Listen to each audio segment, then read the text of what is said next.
bulshaya hay dhamaantiin bishaarada aan ku wado abshir iyo bil khayr dhaha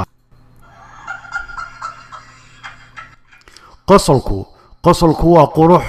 dhoola cadayntuna waa sunne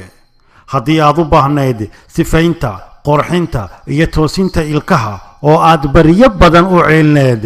gobonnimo dental clinic waxaa diyaar kugu ah dhakhtarka bogsiyo cilmigiisa loo bogay haysdhigan oo u kaalay dhakhtarka ha ku daweeyo ha ku qurxiye gobonnimo dental clinic waxa uu 100% qiimo dhimis kugu sameeyay munaasabada sanadka cusub awgeed ee 2019 haddaba kaalay oo soo gaadh oo u sheeg doonistaada oo idil ha iga degdegin aan ku tilmaamay waxa uu ku yaalaa suuqa gobonnimo ee idaacadda gaar ahaan masjidka weyn ee inaweera galbeedkiisa istaanka wajaale ama soo garaac nambarka kaaga muuqda shaashada